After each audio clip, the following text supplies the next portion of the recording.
Sa nakalabay mabuwan na sinati nato ang taas nga temperatura apan managlahi ang temperatura nga nasinati sa mga bukirang barangay ug sa downtown area. Kini ang gitawag nga Urban Heat Island kung unsa kini atong sayran sa RTV Presents ni Luan Merondina.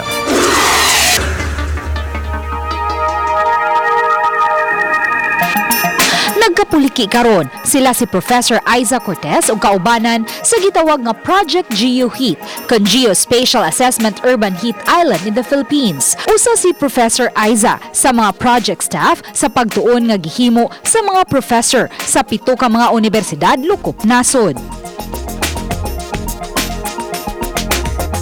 Usa kini ka comprehensive kun halapad nga pagtuon kun nganong mas taas ang temperatura sa mga highly urbanized areas kun mga dapit nga malambuon sa natad sa ekonomiya ug sa mga istruktura itandi sa dapit nga aduna pay daghang mga tanom.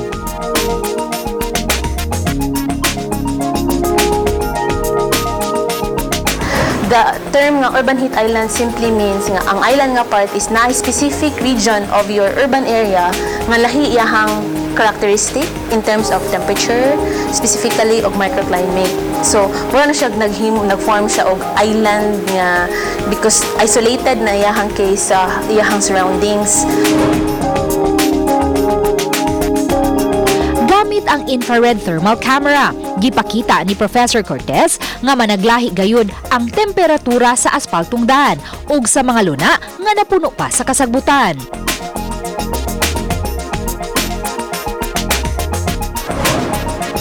Gisugdan ang maong pagtuon niadto lang Enero 16 ug matapos sunod tuig. So far, wala pa may very comprehensive study on urban heat island in the Philippines because as I've mentioned, ang study of urban heat island in the tropical regions is quite new. So in the Philippines, mo ni siya ang pioneering study and we don't know yet unsaon pag-understand sa phenomenon. So this project would eventually lead to the understanding of urban heat island. And once we understand, that's the only way na maka-create of plans or solutions to the problem that is urban heat island. Gidasunan usab kini ni Engineer Al Kiblat, OIC sa Pag-asa Visayas. Ang Pag-asa wala pa'y concrete study for the comparison of urban areas and the ideal observational station sa Pag-asa like Mactan properly vegetated. Pero according to the definition of the urban heat island effect, mas taas yun ang temperature mentioned area like for example Mandawi, Cebu City because of the surroundings which is disturbed by human activities. Subay ni ini, giawhag sa mga tigpasiugda sa Geospatial Assessment Urban Heat Island in the Philippines ang nagkalain-laing local government unit sa nasod nga tinud-on ang pagpatuman sa greening programs. Hinuon, dili lang ang kagamhanan ang naningkamot aron makatampo sa pagsulbad sa suliran sa grabing kainit na sa temperatura. Sa ilang bahin, ang Archdiocesan Shrine of St. Therese of the Child Jesus sa Barangay Lahog, usa sa mga ehemplo sa mga mipatuman o greening programs. Gawas sa mga tanom og kahoy sa palibot sa simbahan, tuyong gipabutangan og hanging garden ang double-deck car parking system niini.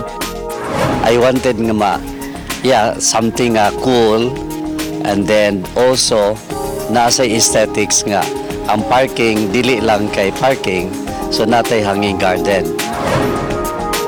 Giangkon ni Monsignor Roberto Alesna nga dako-dako ang kantidad nga nagasto sa pagbutang og mga tanom ug mga pots sa hanging garden. May kantidad ang proyekto og 300,000 pesos. Gawas nga nakahatag og maanindot nga talan-awon kining hanging garden, nakaabag usab kini nga mapabugnaw ang temperatura ni ining maong parking space ilabi na kay sementado ang ilawom nga bahin ni ini ug ginamausab sa steel ang second floor.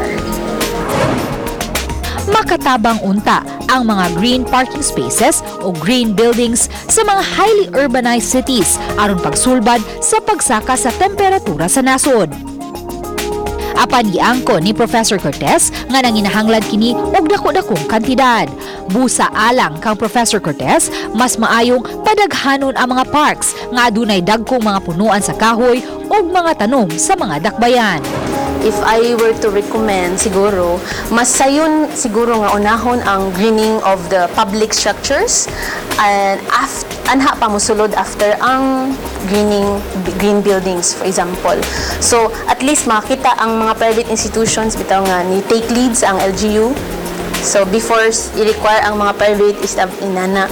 So mao sa trend sa other countries into solving urban heat island. Uban ni Rinanti Quiñones. Ako si Luan Merondina ug kini ang akong short dokyo.